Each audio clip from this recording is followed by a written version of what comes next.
that's a bitter person. Hostile. Very cold. The Bible says, for the love of many shall wax cold.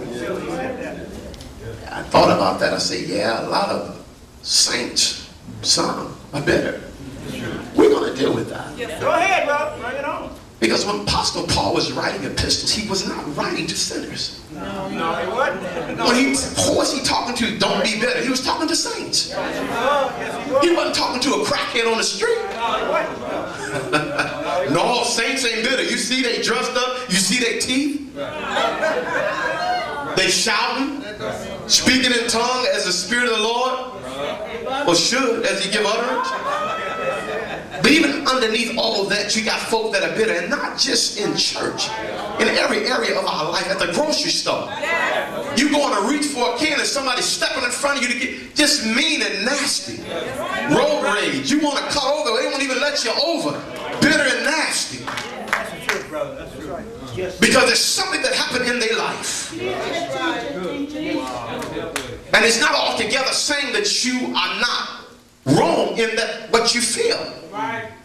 But the problem is that you have not forgiven, and that's the issue. That's it. And consequently, because you've not forgiven, you have not forgotten.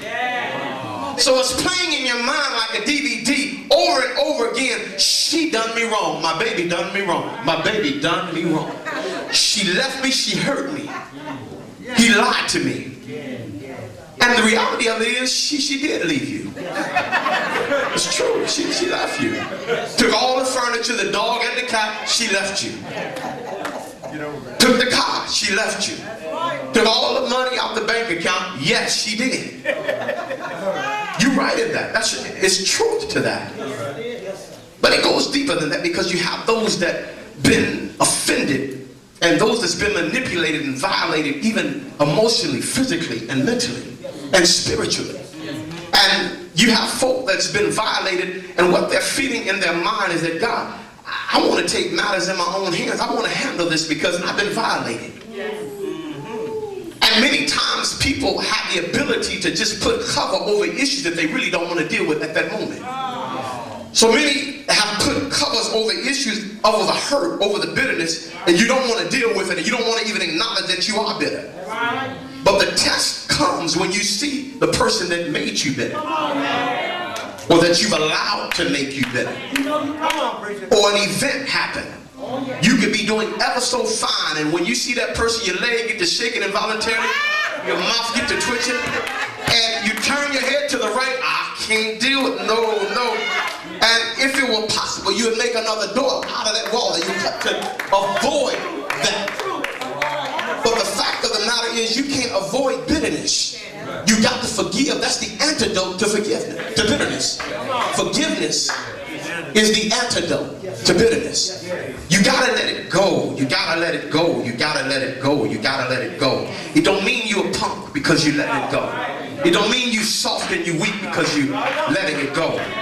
It don't mean that you're not validated, that you don't have a good point, and it don't mean that they did not hurt you. We're not saying that. But what you're saying is, I'm better than this. Because what we're finding out is that the bitter person in the end is the one that's getting destroyed. What you're saying is, I'm not going to let bitterness destroy my life, because I've got better. Oh God.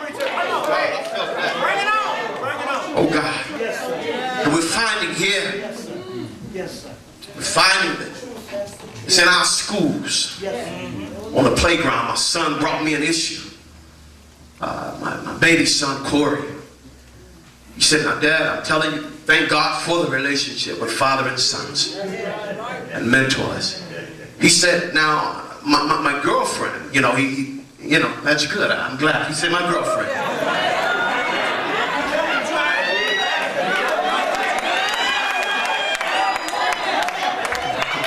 Now, that's a whole new message. I'm trying not to veer off. I got these theologians and Bible scholars behind me, and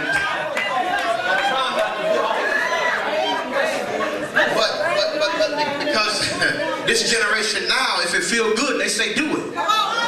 Boy to boy, girl to girl, etc., etc. They switch up.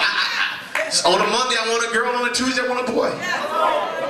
And sometimes I want both at the same time. Go ahead. All right. So Corey brought me an issue. He said, now, he said, this boy is talking about me to my girlfriend. He's trying to actually, step to her. You know the lingo they use, the vernacular. He said, now, Dad, I have a problem because he's smiling in my face. He said, Dad, and I'm kind of getting frustrated. And I, went through the whole thing, and I said, well, son, I tell you what. I said, now, has he put his hands on you? I'm a meat of the matter person. I want to, did he put his hands on you? He said, no, Dad. I said, so it's only words? Yeah, Dad. I said, two things. Well, let me deal with one thing. I said, now, you're in a school that it's about less than 10% blacks. I said, and I certainly don't want you up there scrapping and all the white folk looking at you all fighting blacks each other. Now, I'm such a stickler on that. Now, I said, now, if you must talk to him, y'all walk away from the school, come to, get away from there and deal with it. Dialogue, and the physical is the last resort. But I had to catch that before bitterness set in, then it would have been retaliation. That's right. If you don't deal with the bitterness, it will go into you wanting to retaliate. And even when it comes to the church, there are many things happen, and people say there's no hurt like church hurt. But let me be honest with you, the fact of the matter is, it's no hurt like trusting anybody that's let you down and stabbed you in the back. And the reason why is church, because you figure when you're in church that we're God's children, and there shouldn't be any immorality or unrighteousness, and everything is fair. And everything is love and fair. But we know different now. That's right. We know different now, because not everybody have the same motives that are in church. Amen. And not everybody's on the same level. Amen. Hebrews 12 and 14, we're moving forward. It says here, follow peace with all men and holiness without which no man shall see the Lord. Looking diligently lest any man fail of the grace of God, lest any root of bitterness springing up trouble you, and thereby many be defiled. Wow. Bitterness is so bad, and it's described here. Of course, Apostle Paul is writing to the Jews, the Christian Jews at this point. And he's just letting them know, don't be bitter, because as we begin to deal with interpretation before, amen, and interpretation before application, they had a critical fight, the Christian Jews, because they had issues with internally their family, because everybody was looking, you're denouncing your culture, you're denouncing religion, the way you were brought up. But what it is, they just realized and found out that Jesus is our Redeemer. They accepted Christ. They said, we're not under the law as y'all are. But we're under grace now. They understood that. And Apostle Paul was letting them know, don't be bitter concerning the things that are coming your way. Because if you do, it's going to be a root of bitterness. And in other words, it's going to get into your heart. And you won't be able to help anybody, because at that point, you're out with God. That's it. Amen. He was letting them know. Amen. He said, unless springing up trouble you, and thereby many be defiled. And when I use the word toxic, bitterness is very toxic. This is really why that when new members come and you join the church, those that have offenses and walking around bitter in disguise and pretending like they're not, we have leadership, the pastor, the apostle, we have eyes to be able to zero in, and we quickly, and many others on the wall, get to the new members so that they won't become contaminated or defiled. Anybody begin to talk about the church and all that, you from this day forward, you just look and say, yup, they bitter. And they may not be the people, the woman, the man you want to be around, because you want to be around those that are doing the commandment, love ye one another. A new commandment, he said, that I leave with you, that you love ye one another. We're moving, we got work to do. Ephesians 4th chapter and the 22nd verse. God told me that we need to read today. He wants us to get the essence of this in its entirety. Ephesians, the 4th chapter and the 22nd verse. Better, not bitter. Ephesians 4:22. It says that ye put off concerning the former conversation the old man, which is corrupt, according to the deceitful lust, and be renewed in the spirit of your mind. The 24th verse reads, and they that put on the new man, which after God is created in righteousness and true holiness. Wherefore put putting away lying. Speak every man truth with his neighbor. For we are members one of another. Be ye angry and sin not. And yes, we get angry. Even after today, many folk gonna be angry. But the Bible is saying, be angry and sin not. Say that again. Be angry.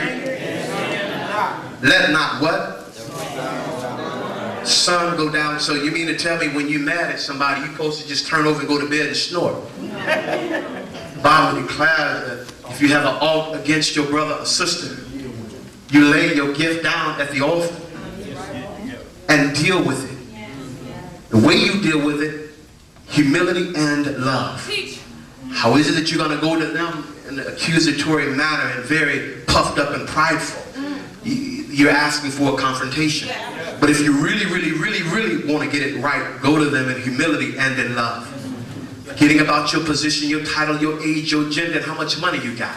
If you know that you got an issue with somebody, I forgive you, I'm sorry. Or you offended me and I don't want to talk behind your back about how you offended me, but I just want to just clear the air. Can you say amen, church?